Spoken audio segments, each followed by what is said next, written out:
Kizuru stays kicking everybody. The kicks of Kizuru need to be tested. Sanji, pull up.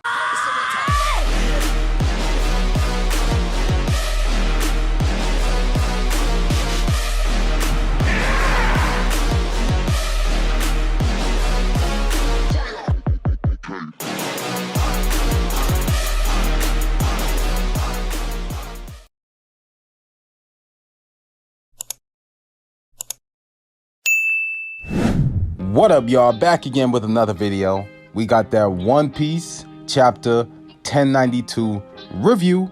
Oda's really about to hit 1100 chapters by the end of the year. But before we get started, let's get this video up to 30 likes, man. I'll appreciate it. Subscribe too. Let's get into it. So we're gonna start off with that Kizuru versus Luffy fight. I'm not surprised that Luffy's in Gear 4 Snake Man. Think about it. Bound Man is for power and Snake Man is for speed. But one thing that's definitely interesting, right, is that Kizuru is casually blocking Luffy's hits. Of course, he's using Haki, but at the same time, one, it shows you how fast he is. Kizuru is ridiculously fast, and remember, Snake Man is a speed form. Katakuri literally had to use Future Sight to actually dodge a lot of these hits. Two, it also shows you how strong Kizuru is. Remember, Snake Man is a speed form, yes, but it is strong. When you think about it, Luffy used Snake Man on Kaido, and he used it with Advanced Conquerors. I know for a fact Kaido felt those critical hits. This was definitely the coldest moment in the chapter. Kizuru flies away and proceeds to say, "Speed is power." This man kicked Luffy into a different arc. Man, this dude is cold. Kizaru's state of mind definitely has me contemplating. You can clearly see he doesn't actually want to do this at all. Before he kicks Luffy, he actually sits and tells Luffy, "Now please don't get in my way." And then on top of that, Luffy hits Vega Force 1, but then there's a flashback to when Vegapunk actually finished Vega Force 1. And Kizaru's clearly thinking about this. Kizuru stays disrespecting people with his kicks. That kick to Bonnie's head was actually nasty, and it wasn't even the front of the head, it was the back of the head. Completely disrespectful.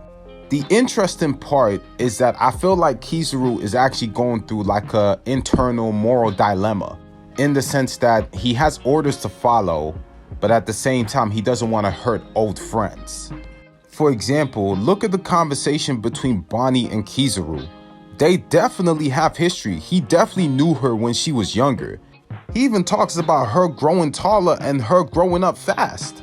To make it worse, before he gets rid of Bonnie, he says, "Please don't make me hurt more old friends than I have to for this mission." Speculation time. I'm gonna call it right now. Kizuru is going to flip. He's definitely going to help Vegapunk get away. I don't know to what extent he's gonna flip, but he's definitely gonna flip. Think about it. Whenever Kizuru has pulled up to an arc, which has mainly been Egghead and Sabaody, how much have we really learned about him? We pretty much learned most of everything we know about him in Egghead. Remember, this is like the final saga. Kizuru and Sabaody smoked everybody. He went after Hawkins, he went after Apu, he went after Drake. When he went after the Straw Hats, he was going to kill. And the only thing that saved the Straw Hats was Rayleigh's intervention. He questioned absolutely nothing. We knew nothing about him. The only thing he questioned was Kuma's loyalty when he intervened between him and Rayleigh's fight. That was it. Kizuru is literally in the control room with everybody, and they're all just standing there. Remember, the last time they saw Kizuru was when they were running away from him and Sentomaru back in Sabaody. You know what's funny? Luffy even talks like a Yonko, almost in a condescending fashion. He's like, "You have some nerve knocking me down all the way there. I had to cross the barriers twice. I thought it was gonna kill me." Clearly a gag moment, but it really does show you how much growth Luffy's had, because the last interaction he had with Kizuru back in Sabaody was when he literally gave the executive order for everybody to run away. I'm still a strong believer in the idea that Kizuru is going to let them get away. I think he's gonna let the Straw Hats and Vegapunk disable him enough to the point where it genuinely looks like he tried to stop him. let's be realistic. If Kizuru wanted to stop the Straw Hats from getting away, one, he would have destroyed the robot first in its entirety. Remember, he kicked Luffy into the robot, so I mean, it counts, but it doesn't really count. Two, he would have destroyed the Sunny. Think about it. When he left Frankie, he just disappeared. He didn't even look at Frankie. That's the thing. Frankie went after him, though. The robot that they actually encountered at the beginning of the arc has now been activated in response to Luffy's Gear 5th. So we can assume that's probably the robot that they're gonna use to get away. So Aokainu's finally gotten some screen time, and I'm actually loving it because you can tell that him and Kuma definitely have history. Kuma is definitely a man on a mission. He's clearly after something, despite the fact that the Revolutionary Army already rescued him from Mary Josie. They put in all that work to rescue him, even went up against 2 admirals, to the point where they rescued him and only for him to just go back. So clearly he has a very important mission, and I'm curious about what he's actually after. Kuma and Aokainu have an exchange, but it's more one-sided because Aokainu actually hits him with a hellhound, and Kuma actually gets to slip on Aokainu and actually takes the opportunity to get away. There's even a flashback to when Aokainu captured Bonnie, and they have an exchange about Kuna's consciousness being taken and him volunteering for the modifications. So I'm definitely interested how this all links into what Kuma's actually after. I think that whatever he's going after is definitely important enough to the point where it may or could cripple either the Celestial Dragons or the world government. Think about it. 1. Kuma was a slave in Mary Josie. 2. The Revolutionary Army saved him and fought 2 admirals and successfully saved him despite this.